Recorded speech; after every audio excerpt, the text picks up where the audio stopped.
Welcome to this video on radioactive decay, part of the particles and waves topic for higher physics. What are we looking at today? You need to understand what alpha, beta and gamma are. Okay, that's National 5 level of work. So those who've completed National 5 should have a good understanding of what those actually are.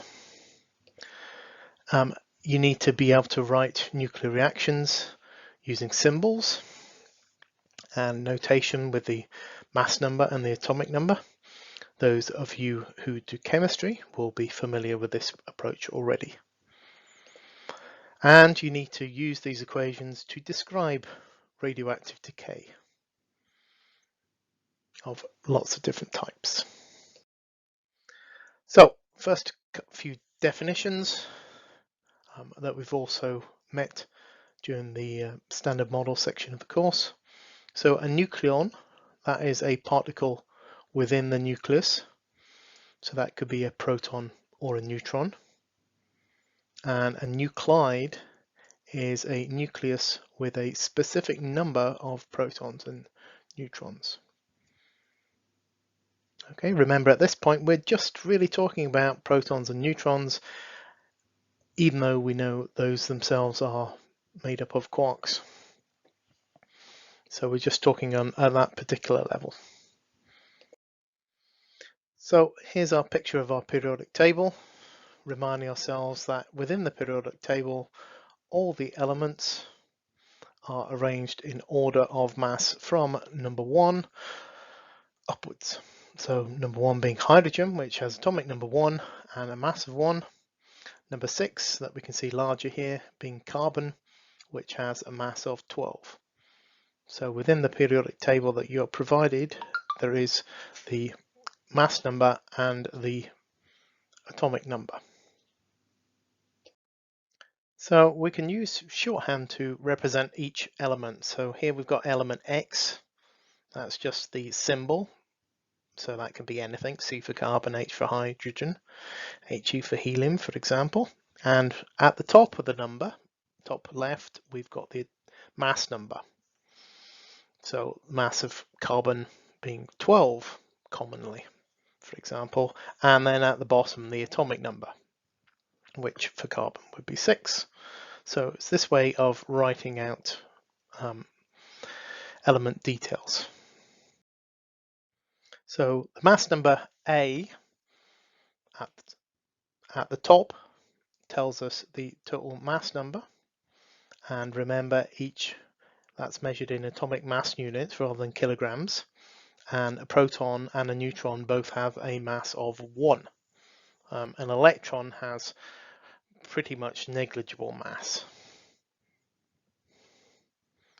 The atomic number Z tells us how many electrons and how many protons there are within the atom, because remember, for an atom it is neutral, so it has an equal number of electrons and protons, but they can be different numbers of neutrons depending on the isotope of the element that we're looking at. So for example, we have carbon, which is atomic number 6. So the C tells us that it's the carbon. The 12 is the mass number, and the 6 is the atomic number. So being atomic number 6, it's going to have 6 electrons and 6 protons. And because it's got 6 protons, we can work out how many neutrons there are, because it's going to be 12 minus 6.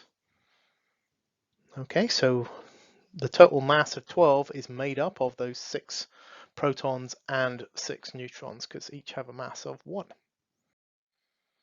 What's an isotope? So an isotope is an atom that has the same number of protons and electrons, but a different number of neutrons. So because it's just the number of neutrons that changes, it behaves very similarly chemically. So elements are only different when they have different numbers of protons. So we have carbon 12, we also have carbon 13, we can also get an isotope called carbon-14. So we often call the mass number within the name to clarify what the isotopes are called. Carbon, as we saw from our periodic table, had a mass of slightly over 12, 12.006, showing that most of it is carbon-12, but there's a little bit of the other ones to make the mass slightly more than 12 overall. And the only difference between each one is there is one extra neutron for carbon-13 and one extra neutron for carbon-14. They all have 6 electrons, they all have 6 protons. So moving on to radioactive decay. So what is radioactive decay? Well, it's a nucleus releasing energy and matter, emitting either an alpha or a beta or a gamma particle. And this allows unstable nuclei to become stable. This can be a spontaneous emission of this radiation, so the radiation just happens, or it can be something that we stimulate for the radiation to take place.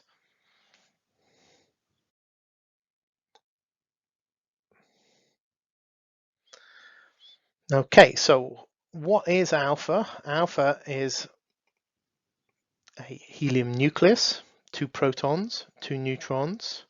We can use different symbols, but the most common one we will use is 4 and 2, because that's showing that there are a mass of 4, because it's 2 protons, 2 neutrons, and atomic number 2. Beta is a fast-moving electron, or it can be an anti-electron, a positron, and the notation for that is 0 and -1 with an E, or you can use the beta symbol. Gamma is a high frequency or a high energy electromagnetic wave. It is not a particle at all.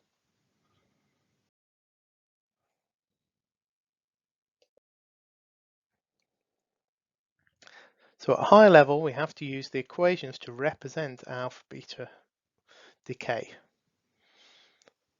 And in all of these, the mass number and the atomic number are conserved. Although, as we'll see later on, the total mass actually changes, and that's where the energy comes from in a nuclear reaction. So let's look at an radium changing into radon plus an alpha particle. So we've got the nucleus of the radium on the left there, and we've got it decaying into radon and a helium nucleus. So we've lost a mass of 4 and an atomic number of 2. So notice that the numbers afterwards, 222 plus 4 is the same as 226, the total mass beginning, or the mass number beginning. And the same with the bottom numbers. So this would be a spontaneous nuclear fission reaction where we've got a larger nucleus splitting into 2 smaller nuclei.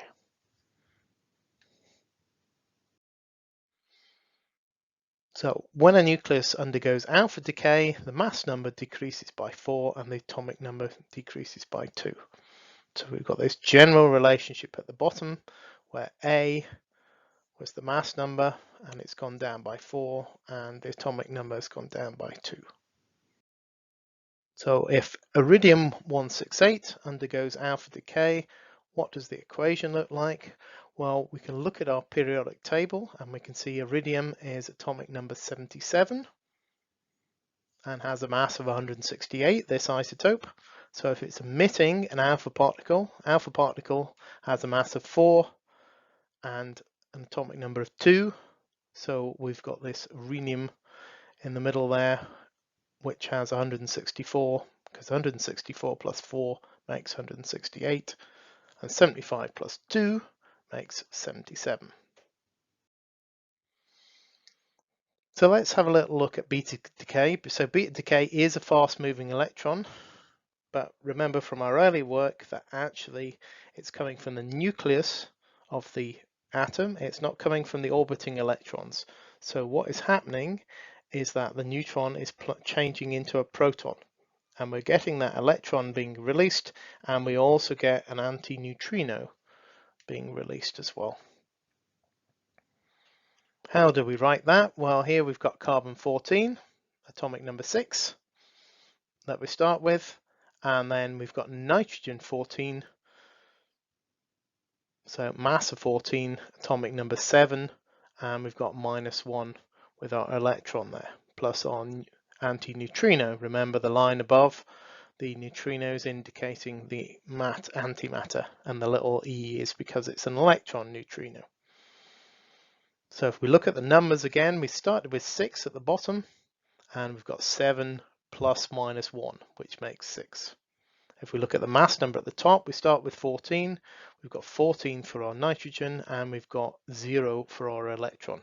It does have some mass, but it's very, very tiny, so it doesn't have a mass in terms of atomic mass units. Okay, so the neutrino is emitted because we need to have the conservation of momentum. We can also get beta positive decay, where we've got a proton changing to a neutron, and we get a positron and our neutrino taking place. When we're looking at these type of relationships and nuclear reactions, we tend to be usually talking about beta minus decay rather than beta plus decay. So in general, our atomic number increases by 1, and our mass number A stays the same. So calcium 46 undergoes beta decay. Write the equation that shows this process. So we'd have to look on our periodic table to see that calcium is atomic number 20. The periodic table is on the back of the relationship sheets that you're given in the exam. So you can look up that its calcium is atomic number 20. You've got the mass number already from the question. And then if we're decaying to an electron, beta minus decay, then we can have a scandium. So the mass number staying the same, and the atomic number goes to 21, because 21 plus -1 makes the 20 that we started with. Okay, so here's 2 more examples here looking at the nuclei. So we've got carbon 14 going to nitrogen 14 plus our electron.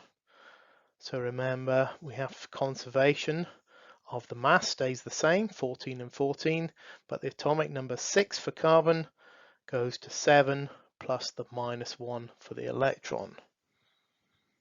Or we've got a beta plus decay example here, where this time carbon 10 isotope, so that still has an atomic number of 6. It's now changed to 5 because the positron has a mass of +1. Sorry, atomic number of +1 rather than -1. Still has a mass of 0 in atomic mass units. So here for our positron, we would have 0 and +1, whereas for our electron, we would have had 0 and -1 to add up. Okay, remembering that. So we've got a consistency of the two there. So what about gamma radiation? We've talked about the effects that alpha and beta have on the decay equations. Well, gamma radiation is electromagnetic radiation, and that means that there is no change to mass number or atomic number after emission of gamma radiation. So we can not get a complete picture of radioactive decay just from the decay equation.